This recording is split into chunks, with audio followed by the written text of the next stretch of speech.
Good morning dear students, welcome back in HWA current affairs classes. Current affairs की series में आज हम लोग पढ़ने वाले हैं 28 दिसंबर का इंपॉर्टेंट करंट अफेयर, जो कि आपके लिए मोस्ट इंपॉर्टेंट होने वाला है। आपको क्या करना है, बस क्लास में लास्ट तक बने रहना है और लास्ट जो क्वेश्चन होता है उसका आंसर भी आपको देना है कमेंट बॉक्स में।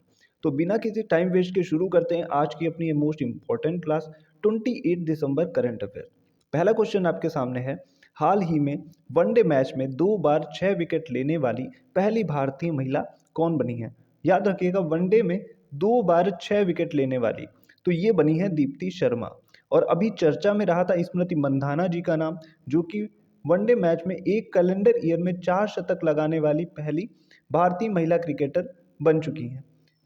अब हम बात करते हैं, एक नाम और बहुत चर्चा में रहा है जयसंथा कल्याण का, जो कि पहली भारतीय महिला पिच क्यूरेटर बनी है। पिच क्यूरेटर कौन होता है? जो कि पिच की देखभाल करता था। ये है पहला क्वेश्चन। अब हम चलते हैं अपने नेक्स्ट क्वेश्चन की तरफ। तो हम लोग आ चुके हैं नेक्स्ट क्वेश्चन पे। नेक्स्ट क्वेश्चन क्या है? वुमेन्स कबड्डी वर्ल्ड कप 2025 का आयोजन भारत के किस राज्य में होगा? तो ये होने वाला है बिहार राज्य में। और इसका आयोजन किस स्टेडियम में होगा? तो बिहार के राजगीर हॉकी स्टेडियम में होगा। वुमेन्स कबड्डी वर्ल्ड कप ये एक अंतर्राष्ट्रीय प्रतियोगिता है। इसकी शुरुआत हुई थी 2012 में और इस बार इसमें टोटल कितनी टीमें? 14 टीमें हिस्सा लेंगी। बात हुई है कबड्डी की, तो कबड्डी के विषय में भी कुछ चीज़ें जान लेते हैं। जैसे कबड्डी में प्लेयर्स की संख्या कितनी होती है? बहुत बार क्वेश्चन आ जाता है और बच्चे कंफ्यूजन में इसको गलत कराते हैं। तो कबड्डी में टोटल प्लेयर्स होते हैं 7। मैं अक्सर ट्रिक आपको नहीं बताता हूँ, लेकिन मैं आपको फिर भी इसकी ट्रिक बता देता हूँ। जब आप कबड्डी में आने वाले लेटर्स को काउंट करोगे तो टोटल 7 होगा और वही 7 प्लेयर्स कबड्डी में होते हैं। अब आप कभी नहीं भूलोगे 1 2 3 4 5 6 7, यानी कि कबड्डी में 7 प्लेयर्स हैं। अब इसी से रिलेटेड कुछ और चीज़ें हम लोग डिस्कस करने वाले हैं, जैसे कि प्रो कबड्डी सीजन 10 जो कि 2024 में हुआ, किसने जीता? पुनेरी पल्टन ने जीता हरियाणा स्टीलर्स को हराकर। नेक्स्ट पॉइंट है एशियन कबड्डी चैंपियनशिप 2023, तो ये जीता है इंडिया ने ईरान को हरा के। बात करते हैं कबड्डी वर्ल्ड कप 2025, ये कहाँ होने वाला है? तो ये होगा इंग्लैंड में। अब हम चलते हैं नेक्स्ट क्वेश्चन की तरफ। हम आ चुके हैं अपने थर्ड नंबर के क्वेश्चन की तरफ। थर्ड नंबर का क्वेश्चन क्या है? भारत के पहले बायो बिटुमिन राष्ट्रीय राजमार्ग का उद्घाटन किस राज्य में किया जाएगा? ये क्वेश्चन मैं आपको पहले भी पढ़ा चुका हूँ, लेकिन कुछ एडिशनल इन्फॉर्मेशन देनी है। तो पहला बायो बिटुमिन जो राष्ट्रीय राजमार्ग है ये शुरू होगा महाराष्ट्र में। महाराष्ट्र के नागपुर जिले में पहले बायो बिटुमिन नेशनल हाईवे का उद्घाटन किया जाएगा। तो महाराष्ट्र में भी जो नागपुर जिला पड़ता है वहाँ इसका उद्घाटन होगा। और ये देखिए, नागपुर और मंदसौर नेशनल हाईवे के नाम से जाना जाएगा और ये नागपुर और मंदसौर को जोड़ रहा है, जिसमें 1 किलोमीटर की जो दूरी का प्रोजेक्ट है उसका हिस्सा जो 15% है बायो बिटुमिन से बनेगा। बायो बिटुमिन क्या है? ये एक पदार्थ होता है, जैसे खेत में जो पराली वगैरह होती है ना, उसको जला के प्राप्त किया जाता है। तो ये आप याद रखिएगा। वैसे तो इम्पोर्टेंट आपके लिए इतना ही है कि पहले बायो बिटुमिन राष्ट्रीय राजमार्ग का उद्घाटन कहाँ किया जाएगा? तो महाराष्ट्र के नागपुर में इसका उद्घाटन किया जाएगा। अब हम बात करने वाले हैं अपने फोर्थ नंबर के क्वेश्चन की। फोर्थ नंबर का क्वेश्चन क्या है? हाल ही में अंतर्राष्ट्रीय महामारी तैयारी दिवस कब मनाया गया? तो ये मनाया गया है अभी 27 दिसंबर को। और इसका उद्देश्य क्या है? महामारी के विषय में जागरूकता फैलाना। अब हम चलते हैं अपने नेक्स्ट पेज की तरफ। हम आ चुके हैं नेक्स्ट पेज पे। फिफ्थ नंबर के क्वेश्चन की बात कर लेते हैं। दुनिया का सबसे बड़ा हाइड्रो पावर डैम कौन सा देश बनाएगा? तो ये बनाने वाला है चाइना।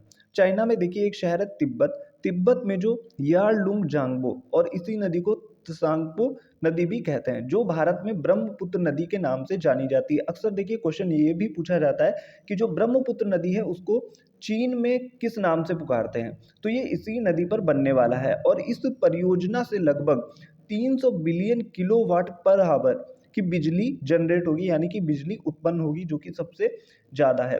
और ये डैम जो है यांगटीसी नदी पर जो अब तक सबसे बड़ा डैम बना था पूरे विश्व का, उसका नाम था थ्री गॉर्जेस बांध। तो ये आप लोग याद रखिएगा, इसको भी पीछे छोड़ देगा। अभी तक ये जो उपाधि है वो इसके पास है, लेकिन इसके बाद जब ये पूरा बन के कंप्लीट हो जाएगा तो ये बन जाएगा सबसे बड़ा। अब हम बात कर लेते हैं इसी से रिलेटेड कुछ और पॉइंट्स की, जो कि करंट के लिए मोस्ट इंपॉर्टेंट है। देश का पहला 3D प्रिंटेड स्कूल ये बना है अरुणाचल प्रदेश में। पहला भूमिगत संग्रहालय हुमायूं का जो मकबरा परिसर है वहाँ खोला गया। याद रखिएगा, ये क्वेश्चन मैं आपको करा चुका हूँ। First Olympic e sports game 2025 Saudi Arab में होने वाले। भारत का पहला विदेशी जन औषधि केंद्र ये मॉरिशस में खोला गया है। और बात हुई थी अभी चाइना की, तो देखिए चाइना की कैपिटल है बीजिंग, यहाँ की करेंसी है रेमनबी और प्रेसिडेंट है शी जिनपिंग।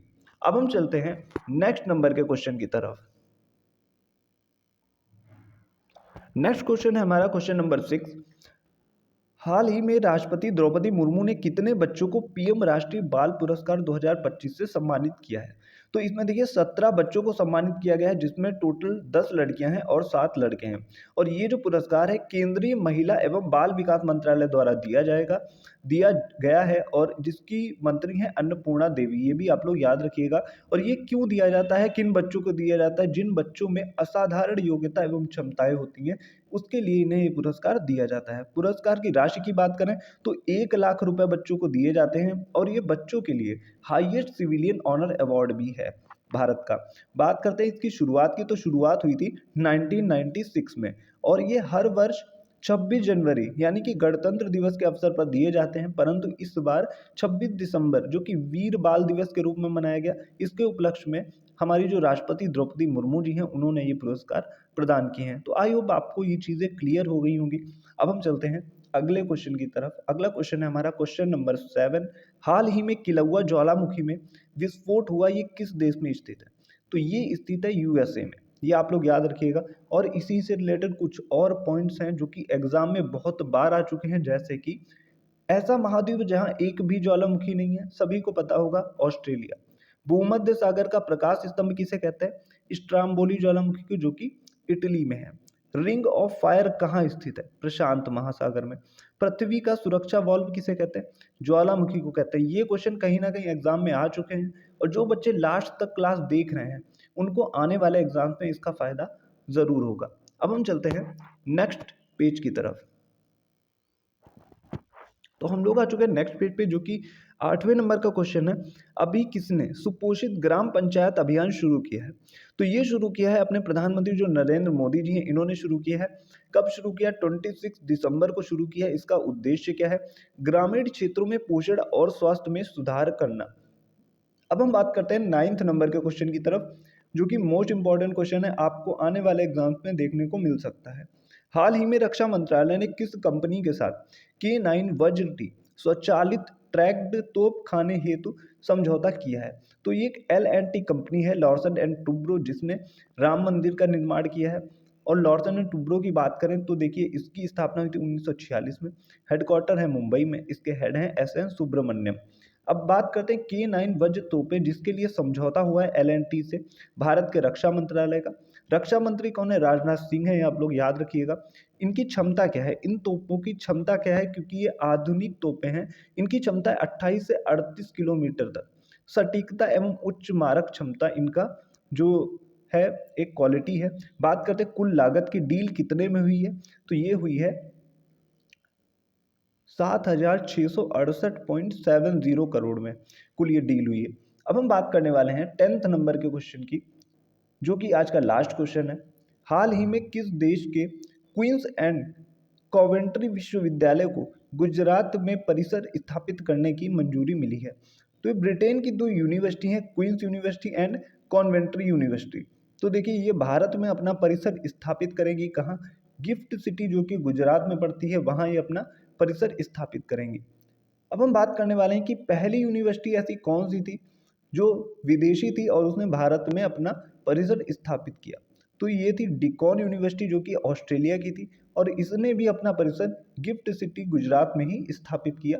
ये आप लोग याद रखिएगा। और आपके लिए आज का क्वेश्चन है जो कि मोस्ट इंपॉर्टेंट है, उत्तर प्रदेश का शीर्ष पर्यटन स्थल कौन सा बन गया? यानी कि जो विदेशी लोग आते हैं ना, सबसे ज़्यादा अभी इस बार कहाँ आए हैं, किस चीज़ को देखने के लिए आए हैं, ये आप लोग को मैं पहले बता चुका हूँ। और जो बच्चे क्वेश्चन का आंसर दें कमेंट बॉक्स में लिख दें, मैं उनकी स्टोरी इंस्टा पे मेंशन कर दूंगा। तो आज के लिए करंट अफेयर्स में इतना ही। जो रिवीजन पार्ट है वो मैं आपको कल करवा दूंगा। तो ज़्यादा से ज़्यादा लाइक करिए, शेयर करिए, एंड जिन बच्चों ने चैनल को अभी तक सब्सक्राइब नहीं किया है, सब्सक्राइब ज़रूर कर लीजिएगा। साइड में बेल नोटिफिकेशन दिया होगा उसको ऑन कर लेना, जिससे आपको नेक्स्ट वीडियो का नोटिफिकेशन टाइम से मिल जाए। तो आज के लिए इतना ही। Thank you. मिलते हैं next day next important current affairs के साथ। Thank you.